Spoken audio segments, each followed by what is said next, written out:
Good afternoon. Not ठीक है यार, फीवर नहीं उतारा, पता नहीं क्या हुआ है। Manish good afternoon, Jainil good afternoon, नमस्कार, उत्कर्ष गुड आफ्टरनून। लेकिन मैंने आरुष गुड आफ्टरनून ले रहा हूँ तो आफ्टरनून बेटा की आनी थी। मैंने कहा था कि सपोज हमारे पास एक 3 टर्मिनल ऐसा अचीव कर पाए कि उसके इनपुट की रेजिस्टेंस लो हुई, आउटपुट मेरी आवाज आ रही है ना, मतलब सुनाई दे रहा है, ज्यादा धीरे तो नहीं हो रहा है, सुनाई दे रहा है? ठीक है, ठीक है। मैंने कहा था कि अगर इनपुट की रेजिस्टेंस जो है, good afternoon Ankit, good afternoon, hi है, थैंक यू बेटा, और इनपुट करंट और आउटपुट करंट बराबर है, so we will be able able to achieve the amplification. यही बात हुई थी, ये 3 कंडीशन लिखी थी हम लोगों ने एम्पलीफिकेशन के लिए। Input resistance should be low, output resistance should be high, and the input current should be equal to the output current. ये 3 कंडीशंस पे हम लोगों ने बातचीत करी थी। Input resistance. अब बेटा, अगर बाई चांस मेरी आउटपुट रेजिस्टेंस लो होगी और इनपुट रेजिस्टेंस हाई होगी, so that device will give me attenuation instead of amplification, है ना? आप देखो, आर नॉट छोटा, आर इनपुट बड़ा, तो P output will be P input into some value which is less than 1, so obviously my output power will be less than the input power, hence the attenuation is going to happen. If output and input resistance will be equal, then output power will be equal to the input power. In that case, there will be no amplification. And then I told you, we are going from low resistor region to high resistor region. That is, transfer of resistor is there. That's why I'm calling it as transistor. That was the last thing that I explained you in the last class. अब हम लोग start कर रहे हैं EDC. कायदे से मुझे start करना एनालॉग है, और वो बहुत जो है वो ईडीसी का पोर्शन इलेक्ट्रॉन है, उन्हें नहीं भी पढ़ा होगा, है ना? To give you 3 NPN। Okay, BJT 3 region से बनता है, एमीटर, बेस एंड कलेक्टर। तो ये एनपीएन भी हो सकता है या पीएनपी हो सकता है। 2 टाइप के बीजेटी हमें देखने को मिलते हैं। 99.9% in the exam you will find NPN. So that's why most of the time we are concentrating on NPN only. But once you have understood NPN, PNP is obvious. वो बिल्कुल same है NPN की तरह। तो आप चिंता मत करिएगा, अभी आपको समझाने के लिए मैं एनपीएन ले रहा हूं, but when I will be solving the questions of the analogue electronics, I will be dealing with the questions of PNP also, so that fear gets removed from your mind. Because normally you only study NPN and teachers do not deal with PNP also, because by default they think that once you have understood NPN, you can handle PNP. But the problem is that you are students. So we should not think from the perspective of a teacher because we know everything. But for a student, we should deal with at least few questions so that a student gets comfortable with PNP, and a student should be able to make a comparison between PNP and NPN. So you need not to worry. I'll take care of that thing. आप चिंता नहीं करेंगे। विशाल good afternoon Diwakar. ठीक है, तो ये आपका BJT में 3 रीजन्स होते हैं, emitter, base, collector. It can be either NPN और PNP. Okay, now the symbol that is used, Sagar, very good afternoon, beta. The symbol which is used for a BJT is this. ये मेरा BJT का symbol होता है। इस तरह से जब भी आपको रिप्रेजेंट किया जाएगा 3 terminal device, it's a BJT. अब इसमें ना बेटा, या यहाँ पे, क्योंकि ये जो है रीजन, ये बेस है, ये बेस प्रोवाइड कर रहा है, दैट्स वाई इसका नाम बेस होता है। क्योंकि ये बेस है, ये बेस प्रोवाइड कर रहा है दोनों के लिए, मीटर कलेक्टर के लिए बेस प्रोवाइड कर रहा है, that's why it is called as base. तो बेटा ये जो बीच वाला है वो बेस होगा, है ना? बीच में बेस आएगा। तो आपको ये तो समझ में आ गया कि जहां पे लाइन है, जहां पे ये टर्मिनल है, ये टर्मिनल गारंटीड बेस होगा। इसको मैं लिख सकता हूं confidently that this terminal will be base. Now either this will be collector or this will be collector, or this will be emitter or this will be emitter. Now how to identify which one is collector and which one is emitter? For that, they provide arrow on one side. जिस side बेटा arrow होता है वो side कहलाता है ammeter, और जिस side arrow नहीं है वो साइड कहलाता है कलेक्टर। ठीक है, जिस साइड एरो होता है वो साइड कहलाता है एमीटर, जिस साइड एरो नहीं होता है वो साइड कहलाता है हमारा कलेक्टर। ओके। ओके, इसमें एरो बाहर निकल रहा है कि एरो अंदर जा रहा है? इसमें निकल रहा है। एन से निकलना, एन से एनपीएन, तो मतलब निकल रहा है, so this is NPN, this is NPN transistor.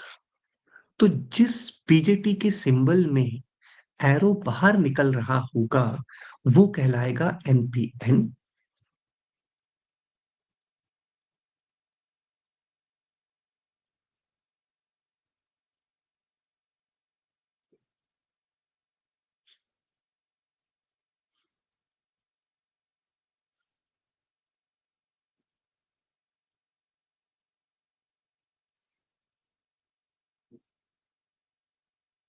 दोबारा से अगर आप देखें, यहाँ पे एरो है तो ये एमीटर है, बीच वाला बेस होगा, ऊपर वाला कलेक्टर होगा। पर इस बार अगर आप देखें तो एरो निकल नहीं रहा है ना, अगर निकल नहीं रहा है तो वो पीएनपी होगा, ऑब्वियस सी बात है। निकल रहा है तो एनपीएन, नहीं निकल रहा है तो ऑब्वियस सी बात है it is PNP. That is emitter is P, base is N, collector is P. ये वाले के लिए मैंने ये सिंबल बनाया। इफ यू सी निकल रहा है, emitter is N, base is P, collector is N, this is NPN. आई बात समझ में बेटा? तो जिस भी टर्मिनल पे एरो होता है वो टर्मिनल हमारा क्या होता है? जिस भी टर्मिनल पे एरो होगा बेटा वो टर्मिनल होगा हमारा एमीटर। और एरो अगर निकल रहा होगा तो एनपीएन, एरो अगर अंदर होगा तो पीएन। सिंबल समझ में आ गया? सिंबल याद हो गया बेटा सबको? Good good good.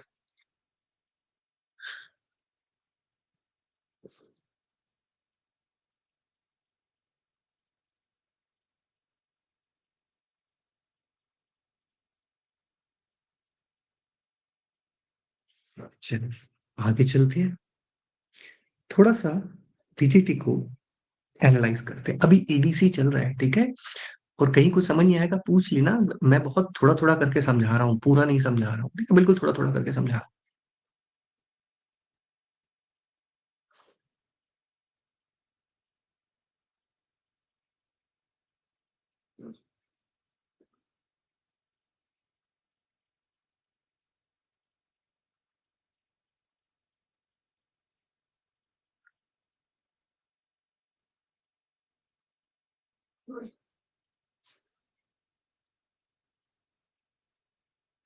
बेटा ये आ गया हमारा एमीटर, बीच वाला बेस, ये आ गया हमारे पास कनेक्टर। ये एनपीएन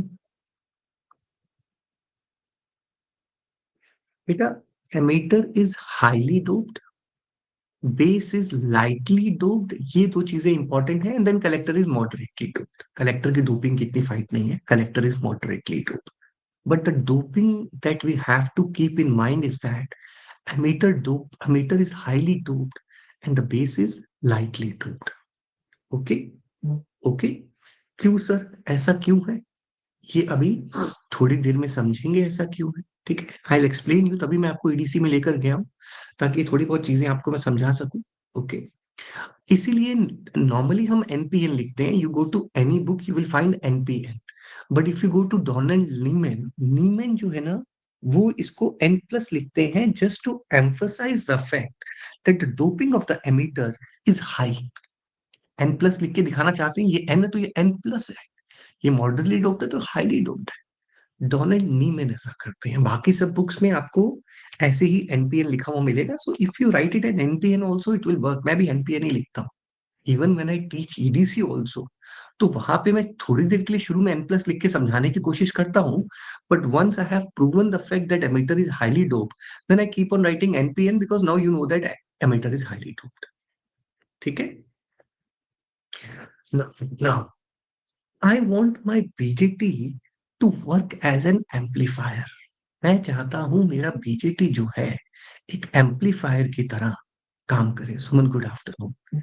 मैं चाहता हूं मेरा बीजेटी जो है वो एक एम्पलीफायर की तरह काम करे। कैसे मेरा बीजेटी एक एम्पलीफायर की तरह काम कर सकता है? अगर इसकी इनपुट रेजिस्टेंस लो हो, आउटपुट रेजिस्टेंस हाई हो, और इसका आउटपुट करंट इनपुट करंट के बराबर हो। यही मतलब हुआ बेटा, यही मतलब हुआ। ये तीन कंडीशन सेटिस्फाई हुई तो ये एम्पलीफायर की तरह काम करेगा। इसलिए मैंने आपको स्टार्टिंग वाला क्वेश्चन करवाया था लास्ट क्लास में।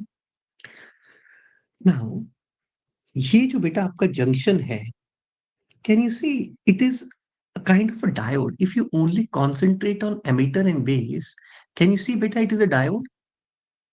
ये डायोड है। हाँ सर, ये एक मेरे पास डायोड है। इस डायोड में ये बैरियर जंक्शन है। एन एंड पी के बीच में ये जंक्शन आ रहा है ना? So basically this is a junction between emitter and base. So ये होगा emitter base junction. And if you see this again NP, मतलब पीएन कह लो। So again it's a junction between collector and base. So this is JCB. But basically, we know that every time the junction will be with respect to base only. Emitter का junction भी base के respect में आएगा, collector का junction भी base के respect में आएगा। So why to write B over here? So instead of calling it as emitter based junction, I'll simply call it as emitter junction. Instead of calling this as collector based junction, I'm simply going to call it as collector junction. चलेगा? है ना? क्यों metre base बोलना जब पता है ये दूसरा बेस है? क्यों कलेक्टर बेस जंक्शन बोलना जब पता है ये दूसरा कलेक्टर है? एमीटर जंक्शन मतलब ये वाला, कलेक्टर जंक्शन मतलब ये वाला। इसमें कौन सी बड़ी बात हो गई? ठीक है, ठीक है। अब मैंने क्या किया, मैंने इन जंक्शंस की बाइसिंग करी। I am going to bias it.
देखिए बेटा, ये मैंने वोल्टेजेस लगाई, biasing voltages. So what I did basically, I said let's forward bias the emitter junction.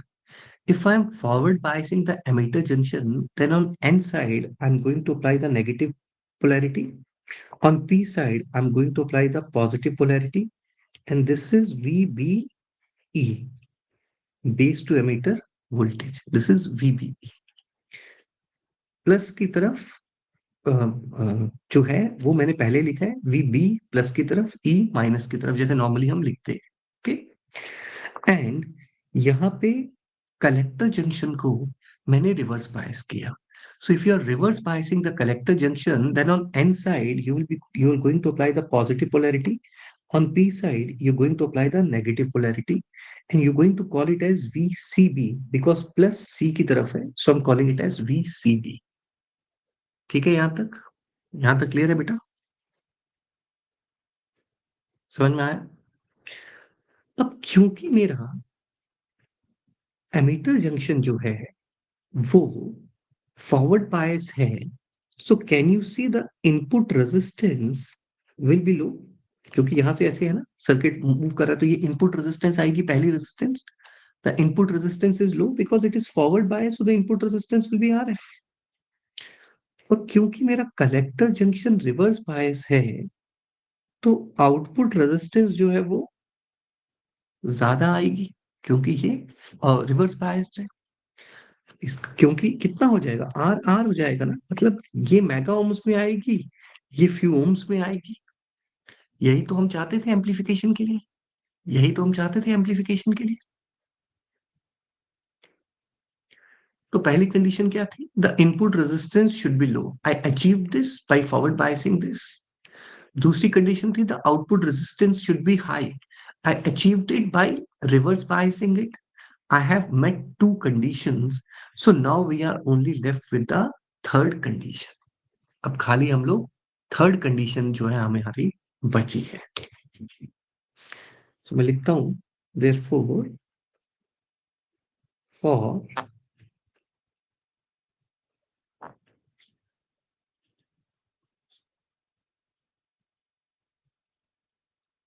amplification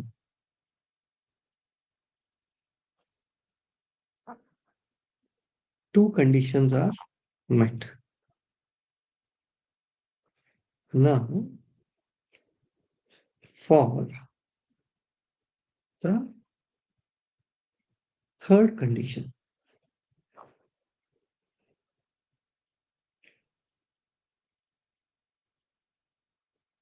that is I output approximately equal to I input.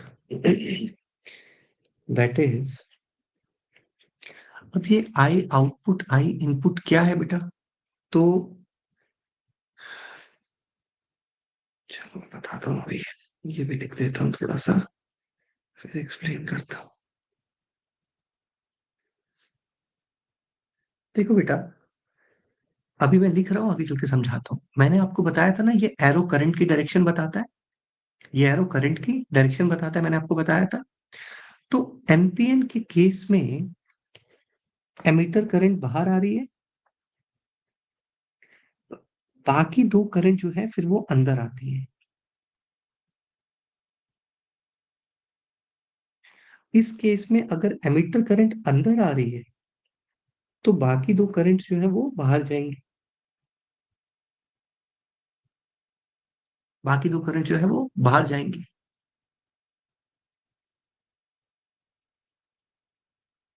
समझ में आ गया? समझ में आ गया? That is, if you see from both the cases, can you see the emitter current is the sum of the base current and the collector current? Emitter current जो है वो base current और कलेक्टर करंट का sum होती है। Clear हो गया? तो इसका मतलब if it is NPN, then my emitter current should be outwards and the base and collector current should be inwards, should be inwards.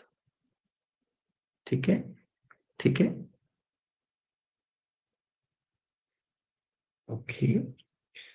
तो अगर मैं कह रहा हूं तीसरी कंडीशन है आउटपुट करंट इनपुट करंट के बराबर होनी चाहिए, तो आउटपुट करंट क्या है मेरी? Collector current. इनपुट करंट क्या है? Emitter current. कलेक्टर करंट और अमीटर करंट जो है वो बराबर होनी चाहिए। These two should be equal, these two should be. अब ये इक्वल कैसे करेंगे बीजेटी में, अभी हम इसको ऑब्जर्व करते हैं। यहां तक सबको क्लियर हो गया है? यहां तक समझ में आ रहा है?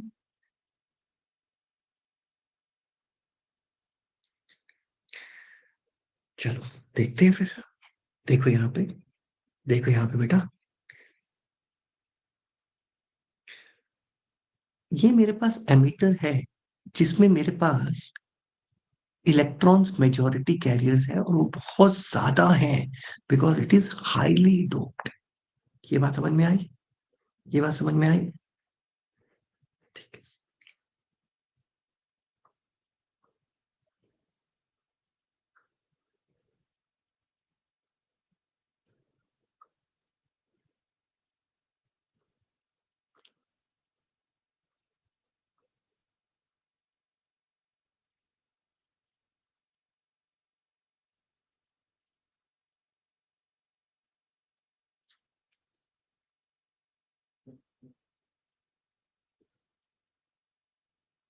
क्या बात है।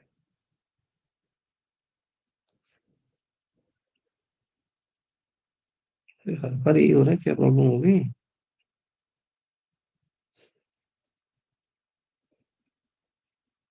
बना ही देते हैं हाथ से यार।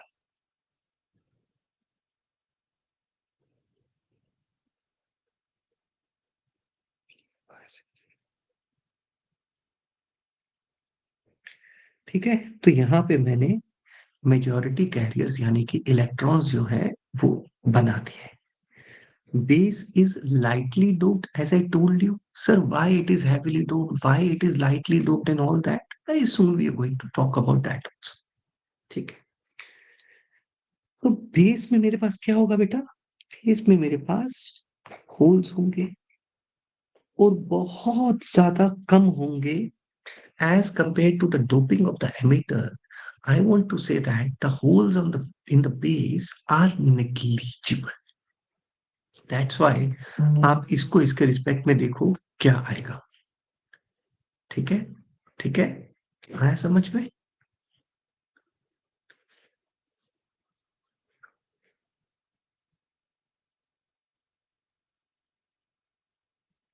Just give me a second.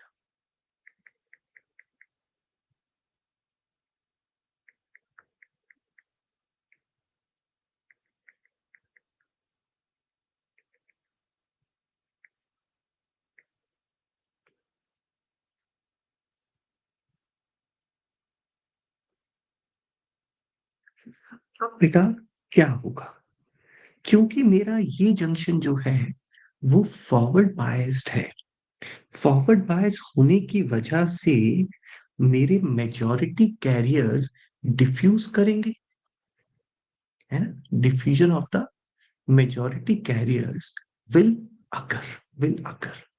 मतलब यहां से यहां होल्स डिफ्यूज करेंगे। याद है ना, डायोड में बताया था, when it is forward bias then diffusion occur, when it is reverse bias then drift occur. Reverse bias में इलेक्ट्रिक फील्ड माइनॉरिटी कैरियर्स को एक साइड से दूसरी साइड लेके जाती थी। फॉरवर्ड बायस के केस में मेजॉरिटी कैरियर्स डिफ्यूज होते थे, high concentration to low concentration. याद है ना थोड़ा बहुत तो? ठीक है, तो मेरे अब इलेक्ट्रॉन्स यहां से यहां की तरफ जो है वो मूव करेंगे। ठीक है, इलेक्ट्रॉन्स यहां से यहां मूव किए। सपोज बेटा एग्जाम्पल के तौर पे ये मानते हैं कि यहां से 100 इलेक्ट्रॉन्स अपनी जर्नी करने निकले। Just taking a easier example, just taking a number as 100। Otherwise तो ये बहुत ज्यादा हाई पावर्स में होता है, बट हम समझने के लिए 100 मान लेते हैं। नाउ यू सी, बेस में recombination होंगे, because when these electrons will enter the base region, in the base the majority carriers are holes, so obviously some electrons will combine in the base, है ना, है ना? Electron hole recombination होगा base में। will that recombination number will be high or low? वो recombination number बड़ा होगा कि छोटा होगा? that will be very very very low, that is negligible. Why? Because the base is very lightly doped. As the base is so lightly doped, so obviously the recombination number will be very small.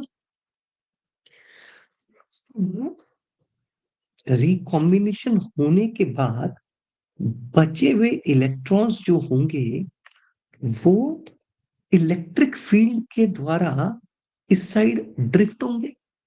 क्यों sir? क्योंकि बेटा जब ये electrons N side से P side में गए, तो अब ये पी साइड में माइनॉरिटी कैरियर्स बन गए। यहाँ पे माइनॉरिटी कैरियर्स क्या हो जाएंगे? इलेक्ट्रॉन्स। अब वो माइनॉरिटी कैरियर्स क्योंकि रिवर्स बायस है, तो रिवर्स बायस के केस में माइनॉरिटी कैरियर्स को इलेक्ट्रिक फील्ड इस साइड स्वीप करती है, ड्रिफ्ट करती है। Okay, okay. अब अगर आप नोटिस करें, ये बहुत हाई नंबर होगा, ये बहुत छोटा नंबर होगा। So just to make a comparison, यहाँ पे मुश्किल से एक इलेक्ट्रॉन रिकम्बाइन होगा, 99 इलेक्ट्रॉन्स अब कलेक्टर तक पहुंच जाएंगे, अब कलेक्टर तक पहुंच जाएंगे। आई बात समझ में? आई बात समझ में? बेटा, अब अगर इलेक्ट्रॉन्स इस साइड जा रहे हैं तो एमिटर करंट बाहर की तरफ होगी, है ना? If the movement of the electrons are is from left to right, then the current direction will be from right to left. यहां से इलेक्ट्रॉन इस साइड जा रहे हैं तो कलेक्टर करंट अंदर होगी। सो ये 100 इलेक्ट्रॉन्स जो मैंने यहाँ पे लिखे हैं, they are contributing towards the emitter current. ये 100 इलेक्ट्रॉन्स एमिटर करंट को कंट्रीब्यूट कर रहे हैं, और ये 99 इलेक्ट्रॉन्स जो है वो कलेक्टर करंट को कंट्रीब्यूट कर रहे हैं। तो क्या अब आप देख पा रहे हैं कि collector current approximately equal to emitter current आई है?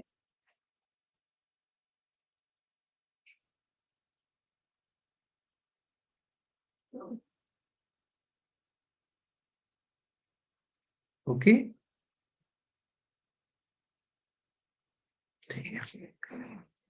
नेक्स्ट। सर, ये बेस करंट किस वजह से होती है? बेटा आप देखो, जब यहां से इलेक्ट्रॉन जो एक रिकम्बाइन किया है, जब उस इलेक्ट्रॉन और होल का रिकॉम्बिनेशन होगा, इस रिकॉम्बिनेशन होने की वजह से, इसको कई तरीके से एक्सप्लेन किया जाता है, मैं सबसे आसान तरीके से तुम्हें समझा रहा हूं। इस रिकॉम्बिनेशन होने की वजह से यहाँ पे क्या होगा, हीट प्रोड्यूस होगी, जिसकी वजह से कोवलेंट बॉन्ड ब्रेक होगा और एक होल और एक इलेक्ट्रॉन जो है, सबसे इजी तरीका समझो। देखो बेटा, जब यहां से इलेक्ट्रॉन आया तो इलेक्ट्रॉन और होल रिकम्बाइन किए।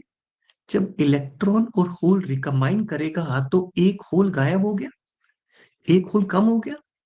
उस होल को मेंटेन करने के लिए यहां से एक होल जो है वो आएगा। उस होल की वजह से जो करंट होगी वो बेस करंट होगी। ये बैटरी यहां से होल सप्लाई करेगी, जो होल यहाँ पे रिकम्बाइन हुआ उसके लिए। ठीक। लेकिन बेटा होता क्या है, होता क्या है, ये एक्सप्लेनेशन बुक्स में दी जाती है, मतलब इंडियन ऑथर की, फॉरेन ऑथर की बुक पे कहीं नहीं। इंडियन ऑथर की बुक्स में टीचर भी यही पढ़ाते हैं। लेकिन आपको याद है, मैंने आपको नेटवर्क में पढ़ाया था यही चीज, और मैंने कहा था कि इंटरव्यू क्वेश्चन है ये। मैक्सिमम बच्चे आईएएस के इंटरव्यू में जो आते थे ना, जो मेंस निकाल के बैठे हैं, आईएएस का इंटरव्यू देने आ रहे हैं, मॉक इंटरव्यू, मैं पूछता था, लगभग सब गलत बताते थे इसको। बेटा, कभी भी होल मेटल वायर में ट्रेवल नहीं करता है, तो यहां से होल नहीं जाएगा। फिर सर क्या होगा? देखो बेटा, होता क्या है, इस रिकॉम्बिनेशन की वजह से हीट प्रोड्यूस होती है। उस हीट प्रोड्यूस होने की वजह से एक कोवलेंट बॉन्ड टूटता है, जिसमें एक इलेक्ट्रॉन और होल जनरेट होता है। ये इलेक्ट्रॉन बाहर मूव करता है, ये इलेक्ट्रॉन बैटरी खींच लेती है। तो इलेक्ट्रॉन तो मूव कर सकता है, एक होल वापस बच गया और जनरेट हो गया वापस, जो होल यहाँ पे डिस्ट्रॉय हुआ था। और इलेक्ट्रॉन बाहर की तरफ तो बेस करंट अंदर की तरफ। So basically if you see, the base current is because of the recombination. Base current is because of the recombination in the base region. इस वजह से बेटा बेस करंट को रिकॉम्बिनेशन करंट भी बोलते हैं।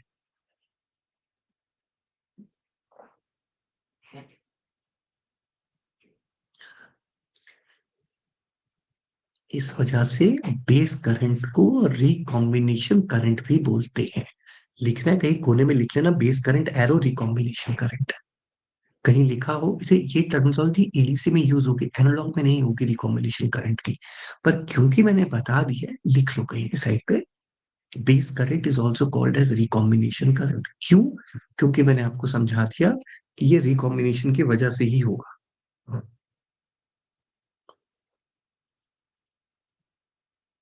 आगे समझ में? आगे समझना बेटा। अब आपने देखा कि IC equal to IE achieve करने के लिए बेस करंट अप्रोक्सीमेटली जीरो होनी चाहिए। बेस करंट अप्रोक्सीमेटली जीरो होनी चाहिए।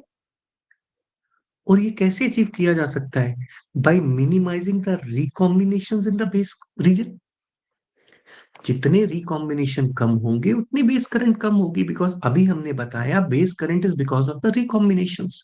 सो if I can minimize the recombinations to zero, I can minimize the base current to zero. If I can minimize the base current to zero, I can achieve IC equal to IE and I can achieve amplification. ठीक है.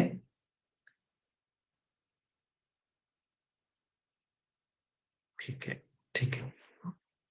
Now now तो अब rate of recombination कैसे base में घटाए जाए? तो सबसे पहला काम, बेस को लाइटली डोप करो. बेस को लाइटली डोप करो. आई बात समझ में? तो बेस हमारा लाइटली डोप्ड क्यों किया गया, समझ में आया? समझ में आया. सेकेंडली बेटा, क्या लगता है अगर मुझे रिकॉम्बिनेशन मिनिमाइज करने हैं तो बेस थिन बनाऊं कि बेस वाइड बनाऊं? ऑब्वियस सी बात है ना. जितना थिन होगा उतने रिकॉम्बिनेशन का टाइम कम मिलेगा, जितना ज्यादा होगा उतना रिकॉम्बिनेशन का समय ज्यादा मिलेगा. इस वजह से अगर आप नोटिस करें तो तीनों में सबसे पतली हमारी बेस बनती है और लाइटली डोप्ड होती है. तो बेस का कॉन्सेप्ट क्लियर हुआ, why base is thin and lightly doped. Interview में पूछेंगे ये सब चीजें. Why base is thin and lightly doped. I hope this point is very clear to you people. And the base current will always be very small. And the base current will always be very small. Next. अब अगर आप देखो इस पूरे BJT में कहां से हमारे कंडक्शन के लिए चार्ज कैरियर्स एमिट हो रहे हैं? From the emitter. इस पूरे प्रोसेस में कहां से चार्ज कैरियर्स एमिट हुए कंडक्शन के लिए? एमिटर से. So the charge carriers are getting emitted from the emitter. That's why I hope you understand the name emitter. इसका नाम एमिटर क्यों रखा गया? क्योंकि ये सारे के सारे चार्ज कैरियर्स एमिट करता है. जो ये चार्ज कैरियर्स एमिट करता है वो यहाँ पे पकड़ लिए जाते हैं, कलेक्ट कर लिए जाते हैं. That's why the name collector.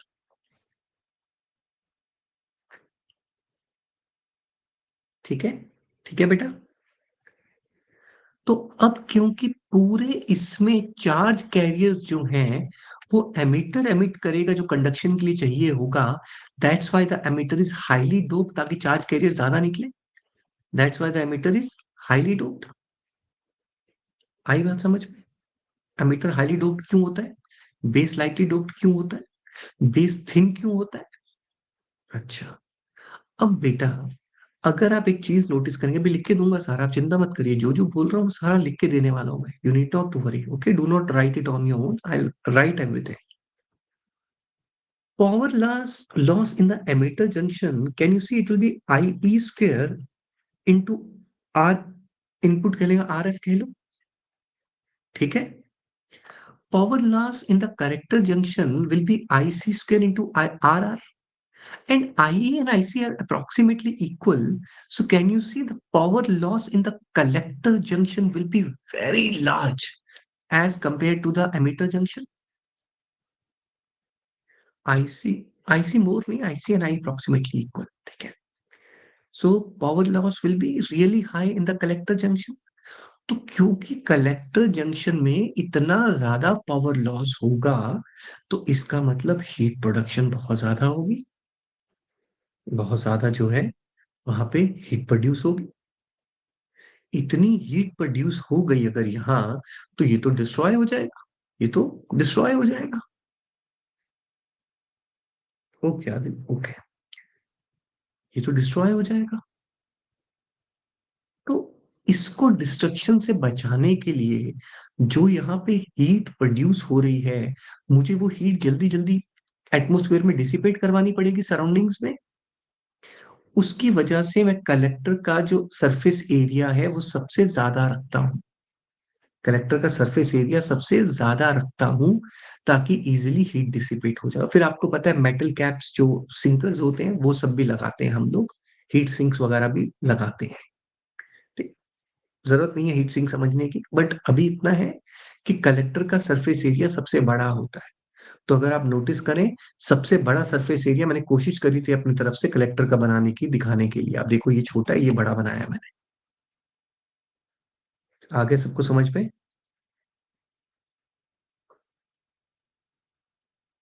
चलिए ठीक है। तो ये जो सारी बातें मैंने आपको बताई हैं, ये सब मैं आपको लिख देता हूँ। दिस वाज द वर्किंग और the operation of the BJT that I was trying to make you understand. Okay, इन सब चीजों को मैं लिख देता हूँ। For amplification, two conditions are met. Now for the third condition, that is I output equal to I input, IC should be equal to IE, that is base current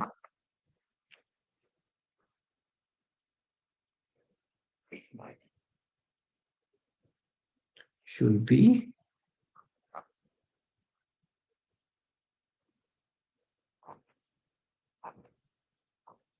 minimized. मतलब I भी approximately 0 होना चाहिए, and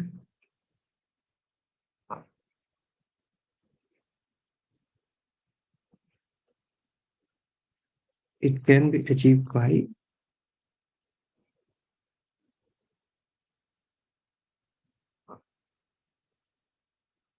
minimizing the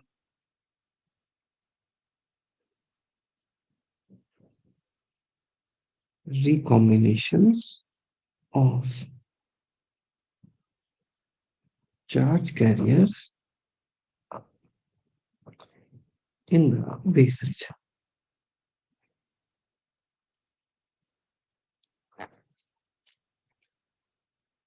ठीक है, जो बताया वही सब लिखवा रहा हूं, ठीक है। Therefore,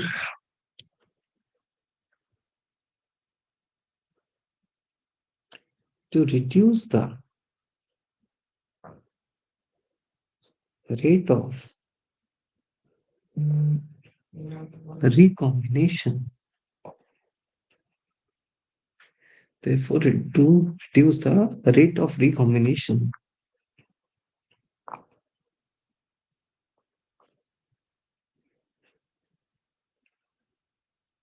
the base region is lightly doped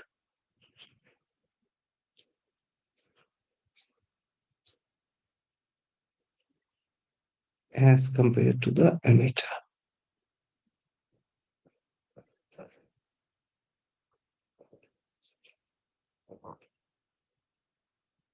And to further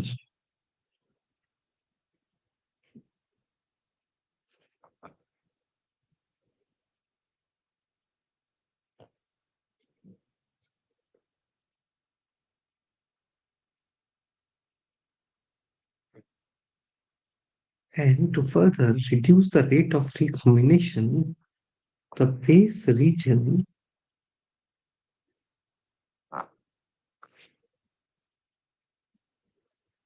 is kept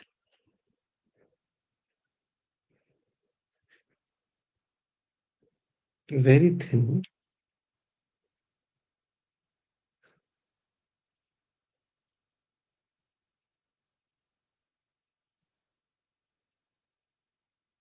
base region is kept very thin as compared to the emitter. Okay, clear हो गया बेटा यहां तक?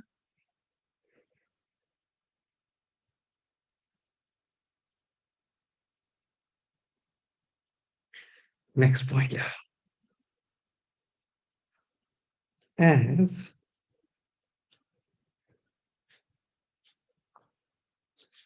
emitter supply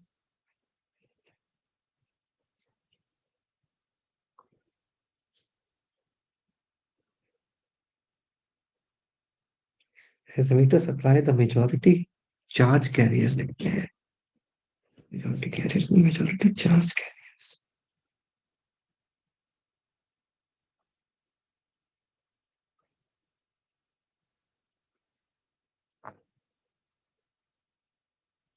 as emitter supply the majority charge carriers for conduction, so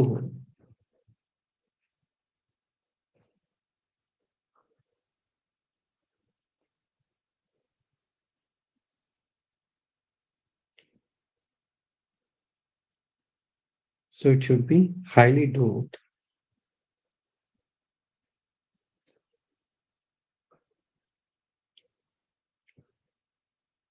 as compared to the base and collector.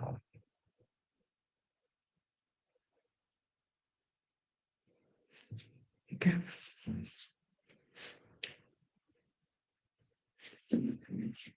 Next,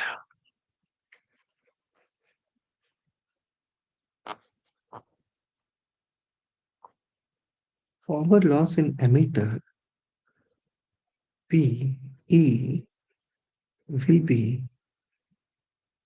IE square into RF.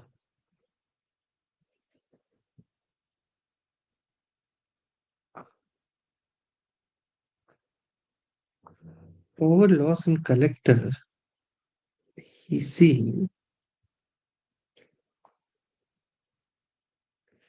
IC square into RR.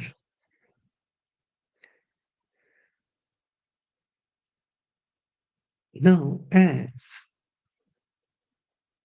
IC is approximately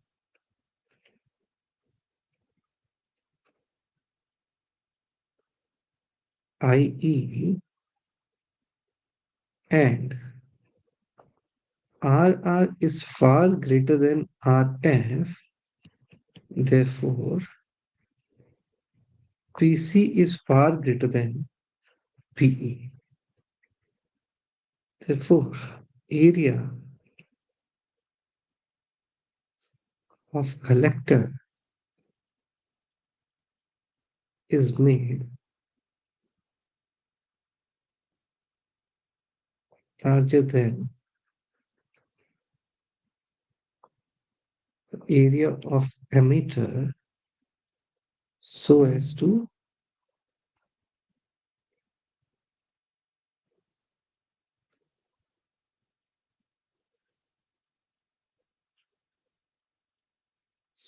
dissipate the heat.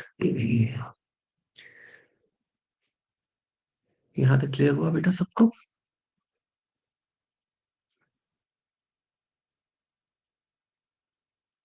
ठीक है, तो अभी तक मैंने आपको क्या किया, मैंने आपको बीजेटी की वर्किंग समझाई कि बीजेटी जो है वो काम कैसे करता है, एमीटर करंट क्यों बेस करंट और कलेक्टर करंट का सम होती है। ठीक है, फिर मैंने जो बाकी चीजें हैं आपको वो सब जो है इसमें एक्सप्लेन किया, अभी ये सब लिख दिया मैंने ना। BJT stands for bipolar junction transistor. BJT की फुल फॉर्म होती है बाइपोलर जंक्शन ट्रांजिस्टर। ट्रांजिस्टर क्यों ट्रांजिस्टर बोलते हैं ये मैं आपको ऑलरेडी समझा चुका हूं, है ना, ये ऑलरेडी हो चुका है। Transfer of resistor transistor junction, because इसमें मल्टी जंक्शन है, you can see we have two junctions, that's why junction. Bipolar, bipolar मतलब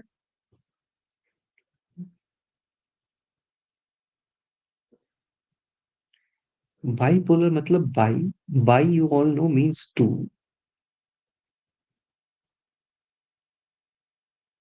पोलर मतलब polarities,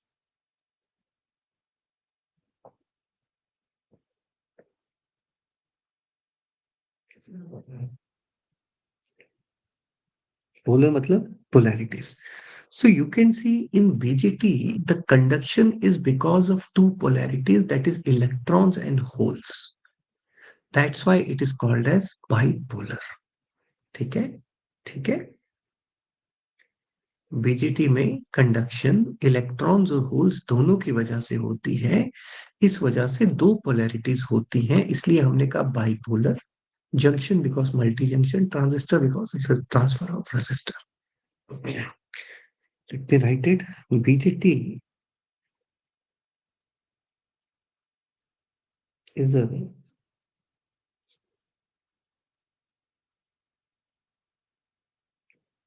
bipolar device because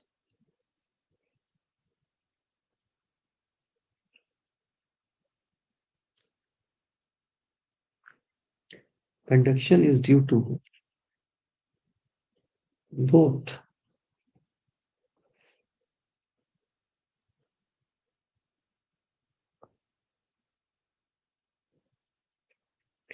VGT is a bipolar device because conduction is due to both electrons and holes.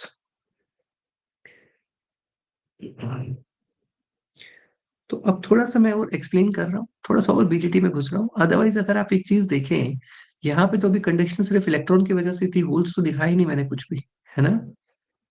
खाली electrons electrons ही चले। थोड़ा सा इसको और elaborate करते हैं, ठीक है?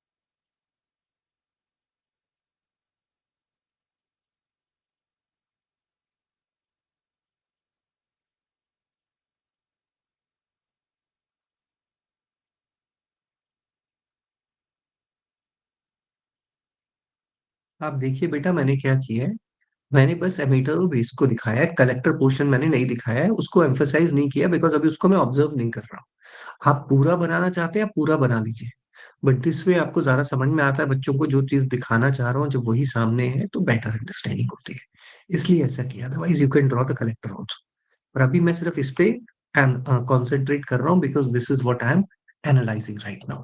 Okay, inside electrons,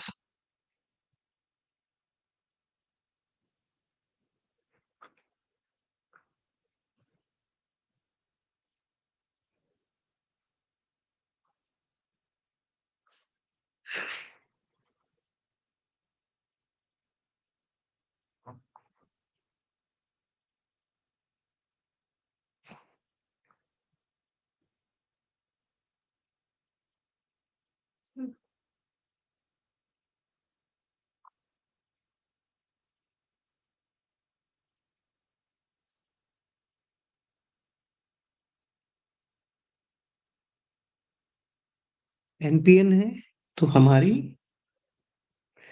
ammeter current यहाँ से बाहर आएगी, बेस करंट यहाँ से अंदर जाएगी।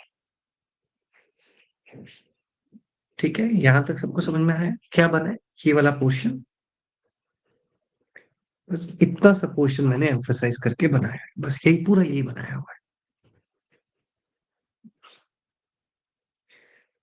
अब बेटा आप एक चीज नोटिस करिए, because this is a diode, can you see it's a diode NP forward bias, it's a normal diode आई है, बिकॉज मेरा ये वाला डायोड जो है ये फॉरवर्ड बायस्ड है। डायोड क्या है? फॉरवर्ड बायस्ड है। इसकी वजह से मेजॉरिटी चार्ज कैरियर डिफ्यूज होंगे एक साइड से दूसरी साइड पे। मतलब ये इलेक्ट्रॉन्स मेरे इस साइड जाएंगे और होल्स मेरे इस साइड आएंगे। ऐसा ही होगा बेटा, ऐसा ही होगा। And the emitter current will be opposite to the direction of the electrons movement, and base current will be in the direction of the movement of the hole, oh, sorry, and the emitter current will be in the direction of the movement of the holes। कहने का मतलब है जो मेरी ammeter current है ये होगी,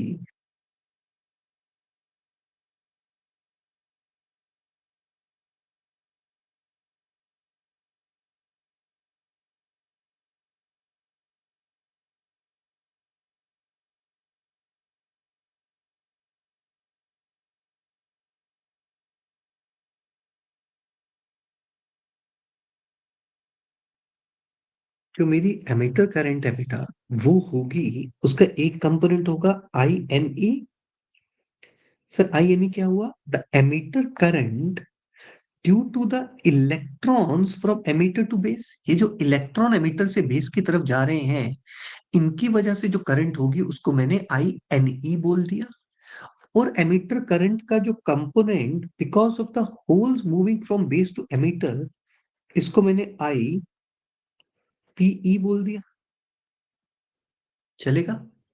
चलेगा बेटा यहां तक? समझ में आया? अब ये आई एन ई क्या है? आई एन ई है, मैंने अभी बताया आपको, the emitter current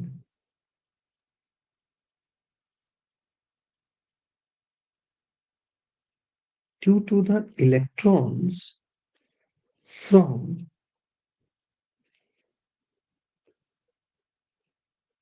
emitter to base, I PE.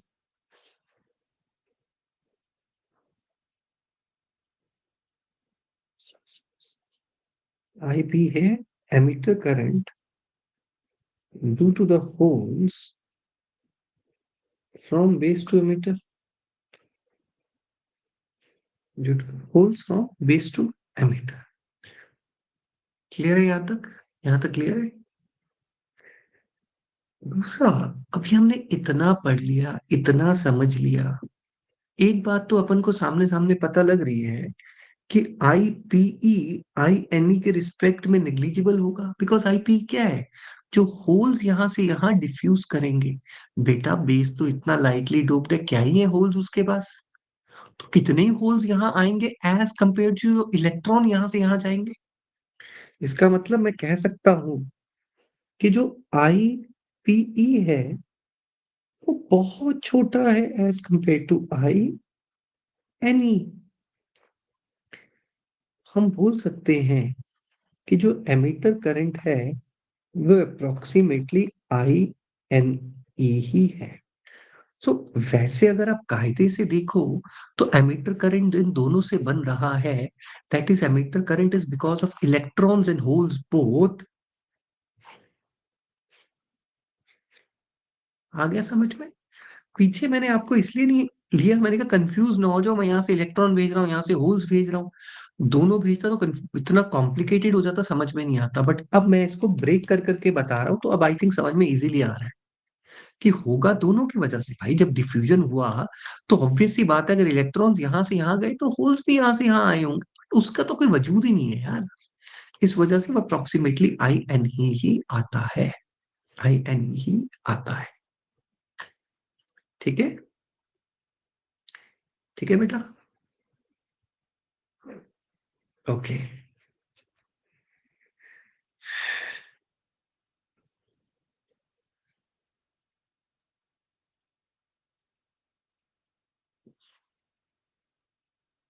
बना दे तो फिर समझा कंफ्यूजन।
बेटा एक चीज देखिए, यहां से जो इलेक्ट्रॉन्स डिफ्यूज होके पी साइड पे आए थे, वो यहाँ पे बैरियर पे पहुंच गए होंगे।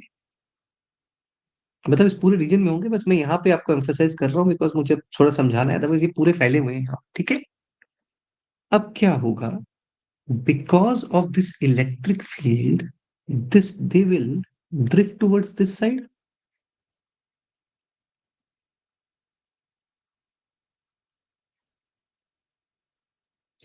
and the current because of this I can call it as INC. INC बोलने हैं इसको, collector current due to the injected electrons from the emitter through base. INC, INC क्या है? INC अभी किसकी वजह से है? जो इलेक्ट्रॉन्स एमिटर से बेस में इंजेक्ट हुए थे, उन इलेक्ट्रॉन्स की वजह से जो करंट है उसको मैं INC बोल रहा हूं। चलेगा? चलेगा बेटा? ठीक है। लेकिन सर, क्योंकि मेरा कलेक्टर जंक्शन रिवर्स बायस है, तो यहाँ पे रिवर्स सैचुरेशन करंट या रिवर्स लीकेज करंट भी तो होगी। बिल्कुल। That will be I C not. That will be because of, suppose यहाँ पे एन साइड है, तो एन साइड पे होल्स भी होंगे, तो वो होल्स जब इस साइड मूव करेंगे, उनकी वजह से जो करंट होगी, that will be I C not. Y C not होगी। समझ में आ रहा है बेटा?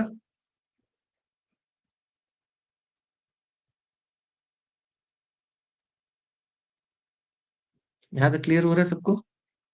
इसका मतलब समझाने के लिए अगर मैं आपको थोड़ा सा इस तरह से बना के दूं, ये जो कलेक्टर करंट आ रही है, this collector current basically has two components.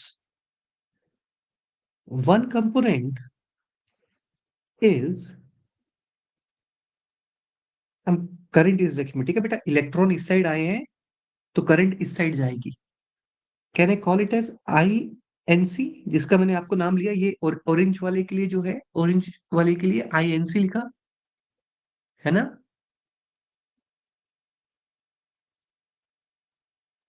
And ये ग्रीन वाले के लिए रिवर्स सेचुरेशन करंट, इसको आईसी नॉट लिख दूं। रिवर्स सैचुरेशन करंट इसको आईसी नॉट लिख दो। आया समझ में? सो आईसी इन दो कंपोनेंट से मिलके बना है। आईसी इन दो कंपोनेंट से मिलके बना है। मुझे लग रहा है बस हो गया मेरे गले की।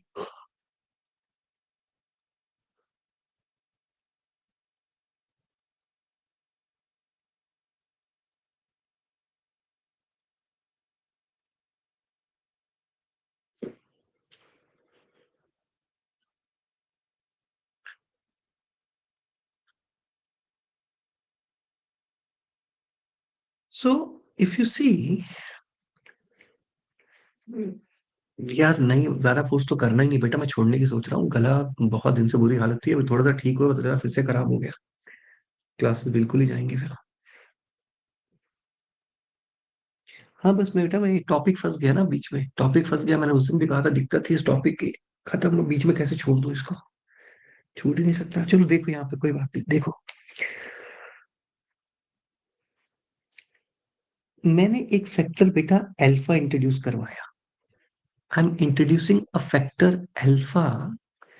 अल्फा किसके बराबर ले रहे हो सर? बेटा मैं अल्फा ले रहा हूं I N C upon I N E के। इन दोनों के रेशियो को मैंने अल्फा कह दिया। तो alpha will be greater than one और इक्वल टू वन, और greater than equal to one.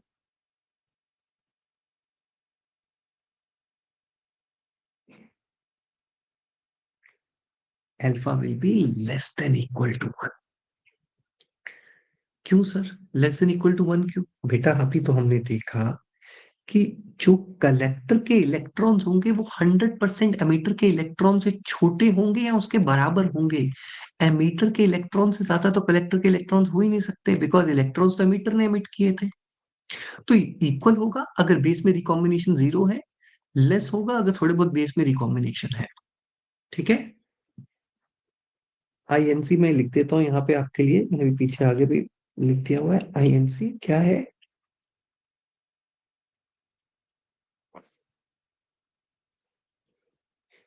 Collector current due to injected electrons from the emitter through base।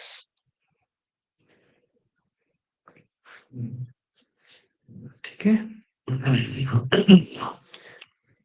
IC not यहाँ लिखी तो जगह खत्म होगी। IC नॉट क्या है? Reverse.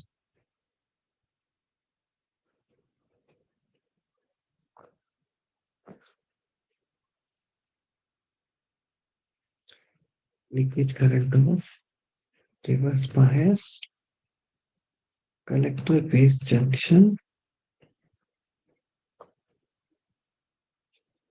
Due to the.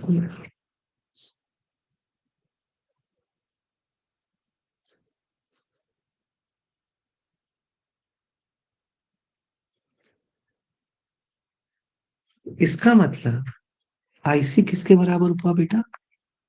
IC is equal to INC plus IC not.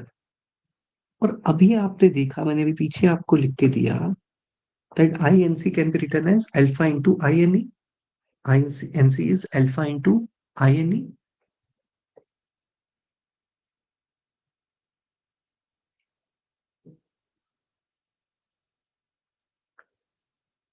plus IC naught।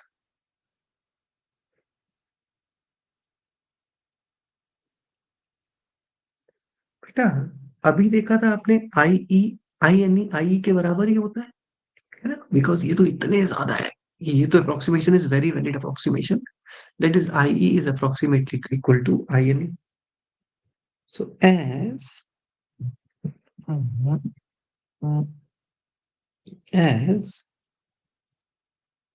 IE is equal to INE, therefore IC is equal to alpha IE plus IC not.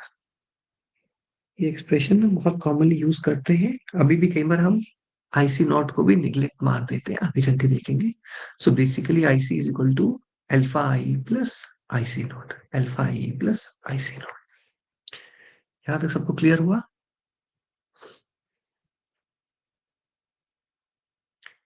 बेटा अगर मैं यहाँ पे ammeter को open कर दूं, ठीक है, ध्यान से देखिएगा, अगर ये यहाँ पे ओपन कर दिया जाए एमीटर, लो भाई एमीटर ओपन कर दिया, IC किसके बराबर आएगा? खाली IC नॉट के, बिकॉज ये जंक्शन तो ऑफ हो गया। ये जंक्शन ऑफ हो गया तो यहाँ से कोई इलेक्ट्रॉन की मूवमेंट नहीं। सो इट इज IC, ये सिर्फ एक रिवर्स बायस, ये डायोड बचा सिंपल, जो रिवर्स बायस हुआ वो IC will be equal to IC naught. आई बात समझ में? क्लियर हुआ?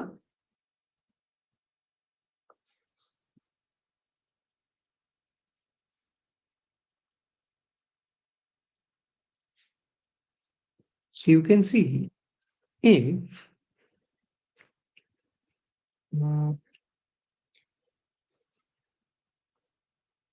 emitter is opened, if emitter is opened, तो IC जो है वो IC नॉट के बराबर है, जिसको हम ICB नॉट भी बोलते हैं। IC is equal to IC not, जिसको हम ICB नॉट भी बोलते हैं। क्या मतलब हुआ? लिखने का तरीका है collector to base when emitter open, the current from collector to base when emitter open. ओ ये लास्ट में ओ बता रहा है कि कौन सा वाला बचा हुआ है ओपन है। कलेक्टर बेस आ गया, emitter open. So IC is IC not, IC not is ICB not when emitter is open. सबको समझ में आ गया बेटा?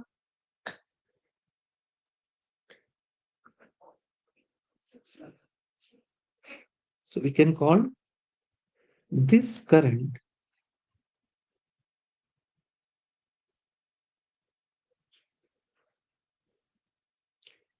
flows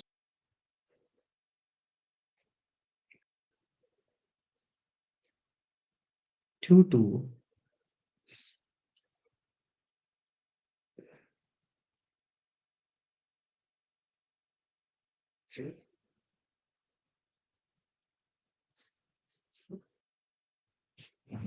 रिवर्स बायस की वजह से कलेक्टेड टू बेस के मैग्नेटिक चार्ज कैरियर की वजह से जो करंट है that is ICB not IC not, तो वो तभी होगा जब मीटर हमारा ओपन होगा।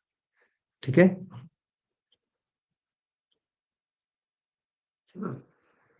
समझ आ गया? बना के दिखाने की जरूरत तो नहीं, एक्सप्लेन करके क्लियर हो रहा है सबको? ठीक है,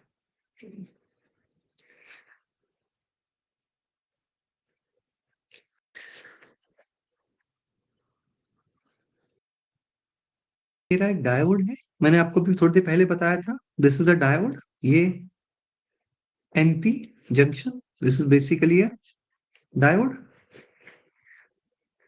डायोड फॉरवर्ड बायस है, तो डायोड की फॉरवर्ड बायस करंट किसके बराबर होती है? I D is equal to I not E to the power V D by eta V T minus one, बताया हुआ मैंने ये फॉर्मूला, देखा था हम लोगों ने फॉर्मूला डायोड में।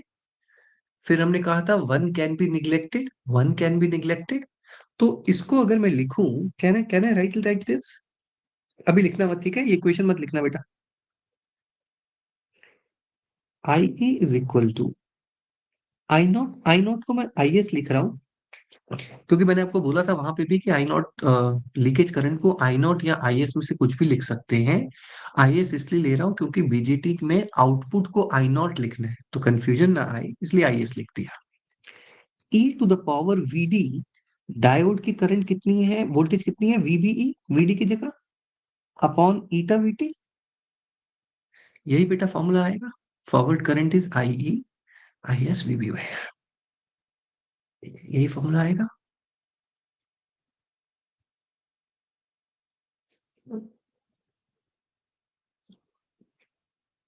अब ईडीसी में बिल्कुल प्रिसाइजली देखेंगे, अभी मैं हल्का सा जुगाड़ करके बता रहा हूँ बेटा आपको। आई ई जो है वो हमारा आईसी के बराबर होगा, आई ई जो है वो आईसी के बराबर होगा, है ना?